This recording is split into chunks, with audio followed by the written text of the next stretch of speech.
Welcome back to part 2 of Expert Partner University's Increasing Your Profits. Here we're going to talk about finding your profit leverage. I'm Mark S.A. Smith.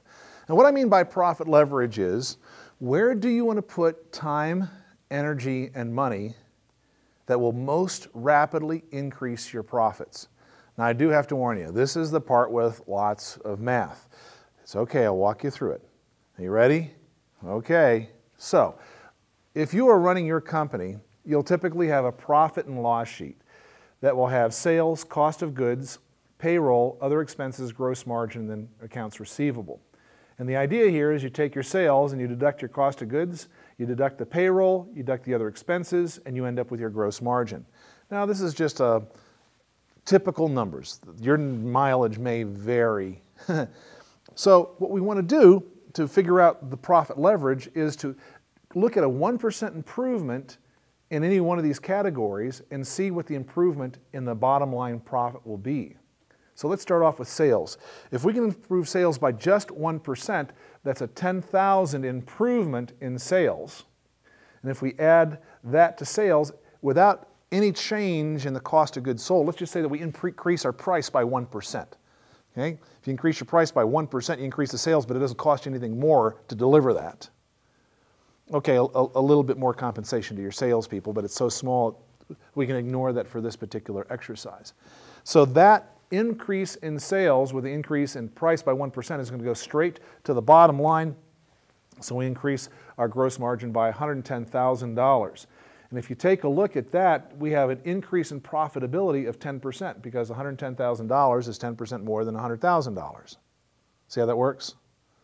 So a 1% improvement in the cost of sales is going to increase your profitability by 10% in this scenario of numbers. That's a big improvement. It's a lot of leverage for profitability. Let's take a look at the next item down. If we decrease the cost of goods, so we get really good at negotiating, we decrease the cost of goods by 1%, or maybe you pick up a special deal and the cost of your goods goes down by 1%. What that does is decrease the cost of goods to $34,600. And that then will go to the bottom line improvement too. And our profitability increases to $103,500. That's a 3.5% leverage. So by improving cost of goods by 1% in this scenario, we have a 3.5 point leverage in our profitability. And if we run those numbers across the board, what you can look at is your profitability leverage for this particular scenario is highest in sales, next highest in payroll, next highest in cost of goods sold. Now the accounts receivable, what we're looking at here is the cost of money. And the reason why, if you have accounts receivable and you need the cash to run your operation, that means you have to borrow against those accounts receivable. Well, the good news is banks will loan you money against accounts receivable. And in this case, we're looking at a 6% margin, which is a little, well, it's actually in the ballpark right now when I'm doing this particular program for you. It's a very low increase in profitability, but something to look at. So what I want you to take away from this discussion of these numbers is, first of all, there are sustainable profits that come from every part of the business. And every one of these locations, there's an opportunity for profitability improvement. And usually the biggest opportunity is either in price or in increasing sales. That shouldn't shock you, but it surprises a lot of people. So really what we want to focus on is improving sales negotiation capabilities to keep more sales prices higher without changing the cost of delivering those sales. That's the highest leverage that you have in any company. So some other attitudes for profitability.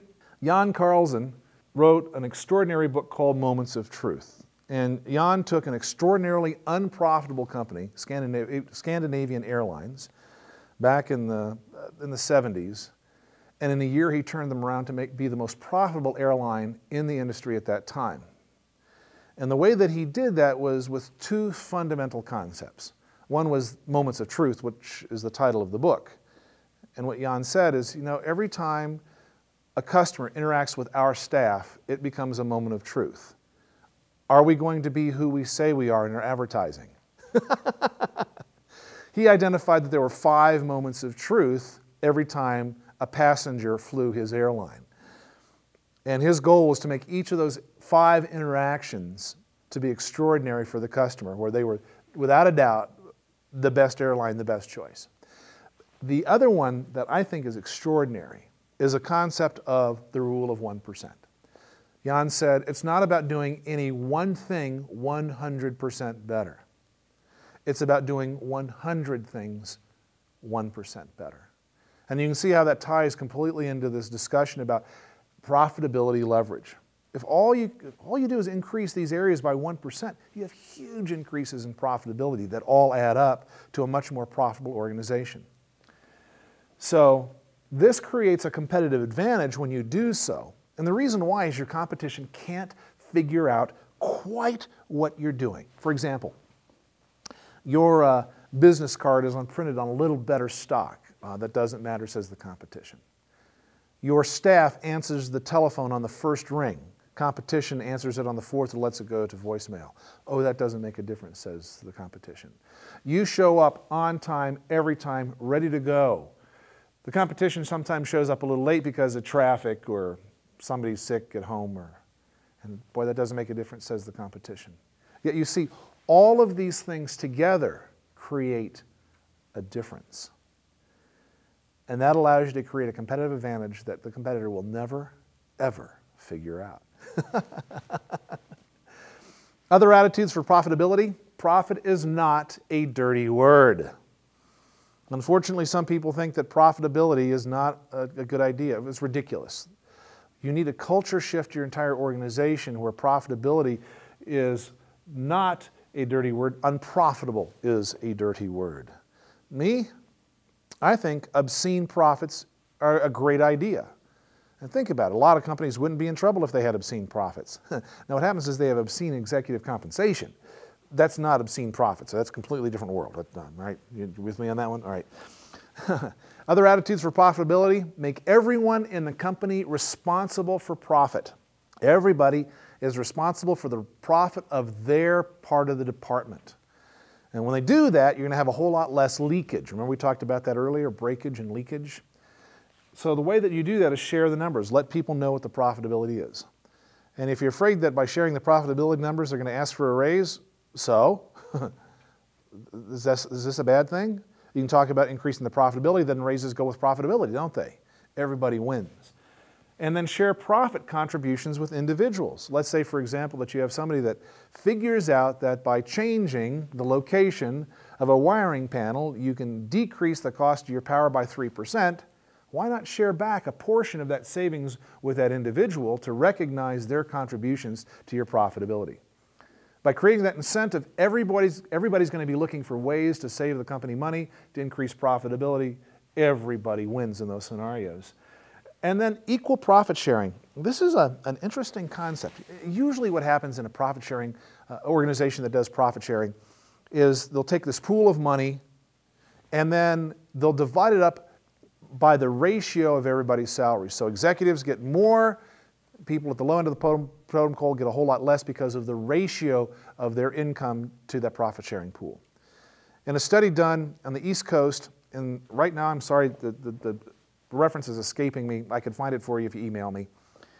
It was found that if everybody has the same size profit sharing checks from the top of the organization to the bottom of the organization, from the CEO to the janitor, not that the janitor is the bottom of the organization, that just is, I'm just using that as don't be so politically correct, so just hang in there with me, all right? Everybody gets the same size check. When that happens, overall profitability increases because everybody sees themselves as an equal player in increasing profitability. Interesting, huh?